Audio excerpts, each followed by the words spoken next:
پیارے امام۔ اللہ نبیوں کے ذریعے ہدایت کرتا ہے تو اللہ نے ہدایت کے لیے 1.25 لاکھ انبیاء کو بھیجا، آخری جن میں ہمارے رسول اور پہلے ان میں سے آدم۔ جناب سید المرسلین خاتم النبیین کے جانے کے بعد نبوت کا دروازہ بند ہوا ہے، ہدایت کا دروازہ بند ہے، کیونکہ اگر ہدایت نبوت کے ساتھ لازم و ملزوم ہوتی تو یقیناً آخری نبی جانے کے بعد ہدایت کا سلسلہ منقطع ہو جاتا۔ اب ہدایت کو اللہ نے متصل کرنا ہے قیامت تک، تو اس کا مطلب ہے کہ اگر ہدایت کو خدا نے قیامت تک چلانا ہے تو ہر دور میں کسی نہ کسی ہادی کا موجود ہونا ضروری ہے۔ اب مذہب جعفریہ کی اتنی بڑی سچائی ہے یہ مذہب کہ دنیا اس مذہب کی سچائیوں سے گھبرا گئی ہے۔ یقین کیجئے لوگ ہمارے رش سے نہیں گھبرائے، اب یہ نہ سمجھے کہ شاید ہماری مدل سے زیادہ ہو گئی ہے تو لوگ تعداد سے گھبرا، لوگ اس مذہب کی سچائی سے گھبرا گئے، کیونکہ پہلے مذہب کی سچائی اس سے ملتی تھی جو ہمارے مذہب کو پڑھتا تھا۔ جیسے ہی زمانے نے ترقی کی، اب کتاب ڈھونڈنے کے لیے لائبریری تک جانے کی ضرورت نہ پڑی، سوال پوچھنے کے لیے مولوی کے محتاج نہ رہے، تو جب علم نے ترقی کی اب ہر ایک انسان نے جب مذہب آل محمد کو پڑھا تو مذہب اسلام کے سارے فرقوں میں سے جو چمکتا ہوا مذہب نظر آ رہا وہ صرف جعفر صادق کا مذہب۔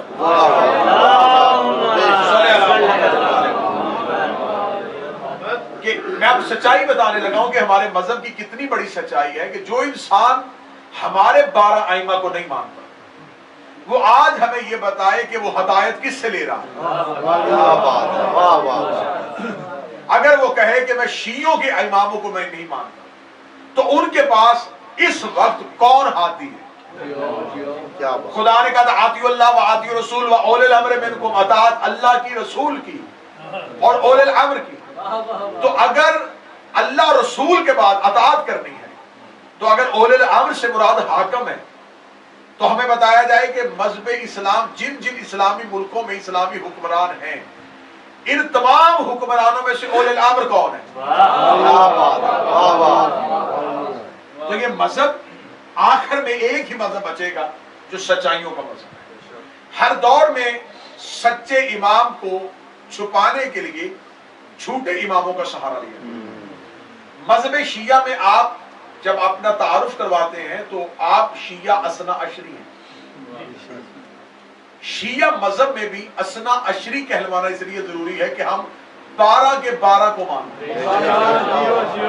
آپ کے ہاں بھی ایک فرقہ ہے جو شیعہ کہلواتا ہے لیکن اسے فرقہ کیسانیہ کہتے ہیں، ایک فرقہ ہے جسے زیدیہ کہتے ہیں، ایک وہ ہے جسے اسماعیلیہ کہتے ہیں۔ یہ تمام شیعہ مذہب کی شاخیں، مثلا ایک فرقہ ہے جسے کیسانیہ کہتے ہیں۔ یہ کیسانیہ فرقے کی ابتدا کیا ہے میں وہ بھی جلدی جلدی آپ کو سنا دیتا ہوں۔ یہ جناب امیر المومنین کے بیٹے محمد بن حنفیہ جو تھے ان کا ایک غلام تھا، اس کا نام کیسان تھا، کیسان، کاف یہ سین الف نون، کیسان پڑھا جاتا ہے، اور اسی نے ایک مذہب کی بنیاد رکھی تھی جسے کیسانیہ کہا جاتا ہے۔ یہ مذہب کی بنیاد کیسے رکھی؟ جناب محمد بن حنفیہ جب امام حسین مدینہ چھوڑ کے چلے گئے اور مولا سید الساجدین بھی ساتھ چلے گئے تو جناب محمد بن حنفیہ مدینہ میں موجود تھے۔ جب جناب محمد بن حنفیہ موجود تھے تو مدینہ اطلاع ملی کہ امام حسین کو ایک صحرا میں قتل کر دیا گیا ہے اور اگلے امام کو قید کر دیا گیا ہے۔ تو ہمارے اماموں میں سے یہ پہلا امام تھا جسے قید کیا گیا تھا۔ ان سے پہلے امام حسن قید نہیں ہوئے، مولا امیر المومنین یہ قید ہوئے۔ امام حسین علیہ السلام کو شہید کرنے کے بعد جو امامت میں سے پہلا امام زندان اور قید خانے میں بند کیا گیا وہ امام سجاد تھے۔ جب امام سجاد قید خانے میں چلے گئے تو مدینہ کے لوگوں نے کہا کہ اب ایک امام شہید ہو گیا اور جن میں سے اگلا امام بننے کی توقع تھی انہیں قید میں بند کر دیا گیا۔ تو اب ہم دین کس سے لیں؟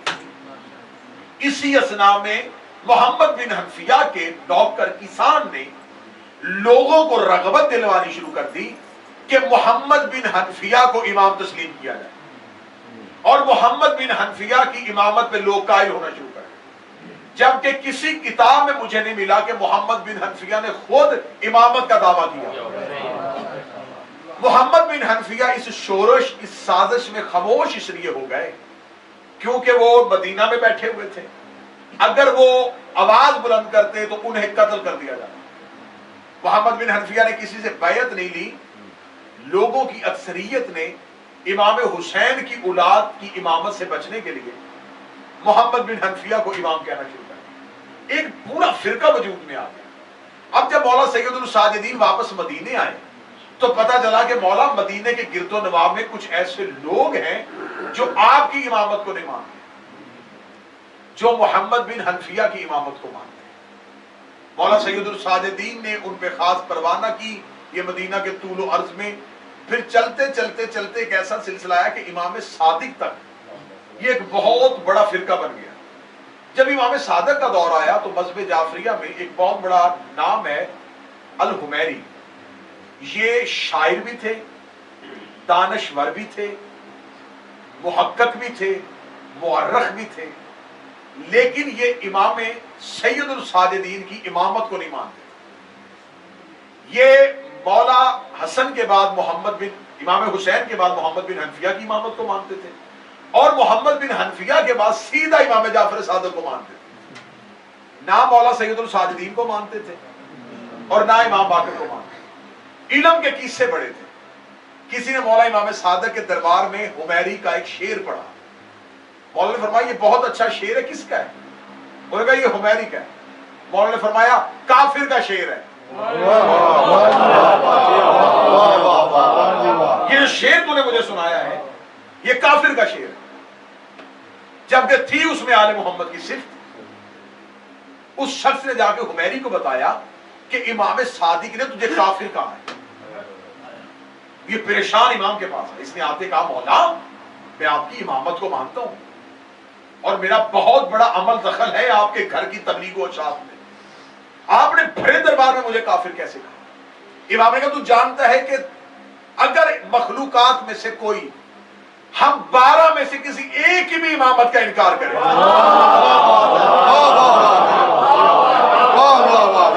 تو وہ کافر ہو جاتا ہے، اور تو وہ ہے جس نے 2 کا انکار کر دیا ہے۔ یہ کہنے کے بعد امام نے اسے چہرہ پھیر دیا۔ امام نے ناراضگی کا اظہار کرتے رخ پھیر کے کہا میں تجھ سے مخاطب نہیں ہونا چاہتا کیونکہ تو میرے بابا اور میرے دادا کی امامت کو نہیں مانتا۔ یہ سامنے سے آئے، اس نے ہاتھ باندھ کے کہا فرزند رسول میری دلیل سنیے۔ امام حسین کی شہادت کے بعد امت کہاں جاتی؟ سید الساجدین قید خانے میں تھے، لہذا اس دور میں ایک ہادی چاہیے تھا۔ ہمارے پاس ہدایت کا کوئی انتظام نہیں تھا تو ہم نے محمد بن حنفیہ کی حاکمیت کو تسلیم کر لیا۔ امام کے چہرے کے تیور بدل گئے۔ امام نے کہا تجھے کس نے اختیار دیا ہے امام چننے کا؟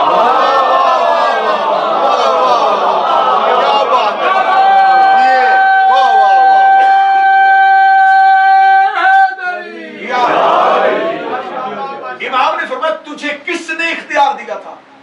تو اپنی مرضی سے امام چنے۔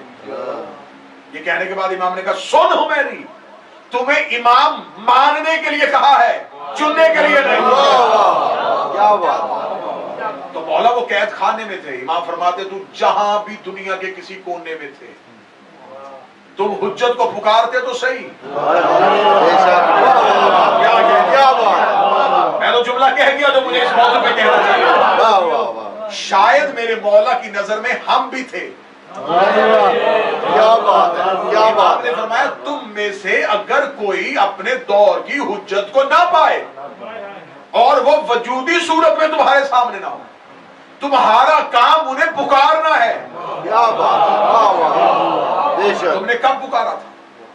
یہ کہہ کے اس نے کہا کہ میں محمد بن حنفیہ کو امام کہا تو انہوں نے تو مجھے قتل نہیں کیا اور نہ مجھے کافر کہا، تو میں کیسے ٹھکرا دوں کہ وہ امام نہیں تھے؟ امام صادق نے کہا اگر محمد بن حنفیہ خود اٹھ کے کہہ دے